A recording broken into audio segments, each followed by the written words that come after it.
What's up, bud? It's Rob. This is Apparel Success, and in this video right now, what I want to talk to you about is the importance of building a retargeting list for your clothing brand. This is one of those videos that I'm really excited to talk to you about because I know how important this content is for you and just how much easier it will make it for you to start selling your clothing. It's going to be a good one. Here it is.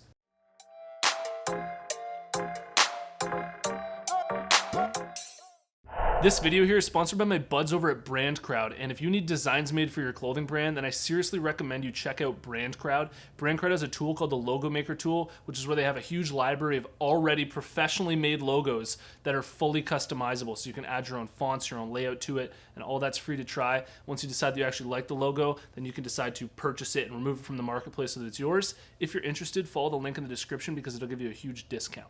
All right, if your clothing brand does not have a Facebook pixel set up on your clothing brand's website right now, then literally go do that right now. It is so important for you to start tracking all of the traffic that you're driving to your clothing brand's website right now so that you can retarget those people later with Facebook and Instagram ads. And the reason for that is because when you're targeting people that have already heard about you with ads, it's way easier to convert them into sales than it is if you're targeting cold traffic. And if you don't believe me, you don't have to take my word for it. Go and try and put out ads to cold traffic and see how they do compared to the retargeting ads. What I'm talking to you about in this video is all about how to build up your retargeting list on Facebook ads as big as humanly possible so that you have a pool that you can display ads to that are much more likely to convert, that will save you money when it comes to spending Facebook ads.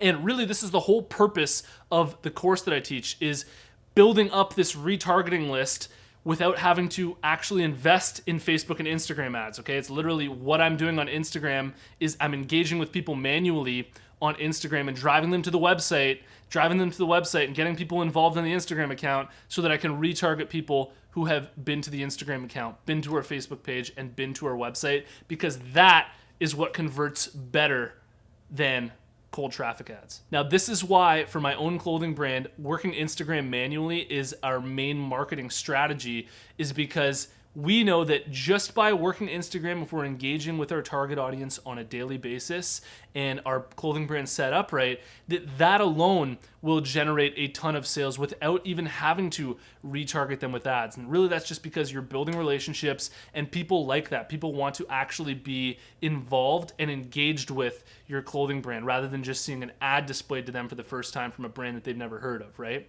But the beauty part about working Instagram manually is that while you're doing that, while you're making straight up sales like in the moment, you're also creating a pool that you can then retarget with Facebook ads later, okay? So all of the people that visit our Instagram account, all of the people that engage in our giveaway contests, all of the people that like our Facebook page or visit our website and just do some shopping without actually even buying, that all started from working Instagram manually, from putting in that work manually on Instagram, can then later be retargeted later, basically for eternity.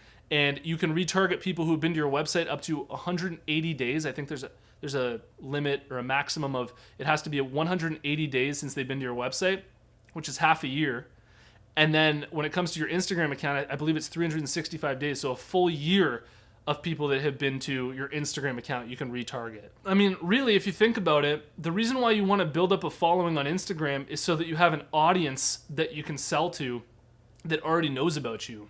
And that's basically what you're doing with a retargeting list, is you're just trying to build it as big as possible so that your ads aren't just going against cold traffic. Imagine you could retarget 20,000, 30,000 people who already know about your brand and have already shown interest in your brand, rather than targeting, 20 or 30,000 people that have never heard about you before and are like, I don't care what this ad is that's being shown in front of my face. I'm sure you see that all the time on your own feed. You probably scroll through your own feed and see ads from clothing brands or from whatever company, and you're like, dude, I don't care about your brand. I don't care whatever this is. I don't want it. And it's the same thing when you try to display ads to people that have never heard about you, okay? You need to realize that just because, like, one of the things that was hard for me when I first started my clothing brand was just recognizing that people don't care about my brand as much as I do, right? So I thought, like, man, if I put out ads, people are gonna see how friggin' sick this is because I see how sick it is, and that's just not true. Like, you need to really go into the mind of somebody who doesn't care about you because they've never heard about you before, and think about how they're feeling. And if you do that, you'll realize that people need to be exposed to your clothing brand in the right way in order for them to buy, okay? And that is just so important. And that's why you want to be building up your retargeting list as big as you possibly can. All right, so when it comes to building up this retargeting list for your clothing brand, I have a couple of very key points that I want to make for you right now, which is number one, if you don't have that Facebook pixel set up on your website, then you want to do that today, because the day that you actually set up the pixel, it doesn't automatically have now all of the data that your website's ever had. It starts from the day that you set it up, okay? So if you set it up today, it'll start tracking, you know, for the next 3 months, and then you can actually accumulate some data so that you can retarget those people. Another thing is, this is why with your Instagram account, you want to set it up to a business account, is because you can actually retarget with a business account and set up ads through a business account. And the last thing is, just right now, start working Instagram manually, because you're driving people to your Instagram account and to your website. And if all that's being tracked, these are people that you can start retargeting at any point you'd like. And it will really, really help the conversion rate when it comes to your ability to sell through ads. I hope you got a lot out of this video here. Let me know what you think in the comments below, and drop your brand down there. I like to check out the brands that are watching these videos. And if you've made it to this point in the video, I want to let you know about the closed Facebook group that we have going on for Apparel Success. There's a link in the description below. Follow that link, join us in the group. We're a bunch of clothing brand owners all in there to support each other and answer each other's questions. Thanks for watching. See you in the next one. Peace.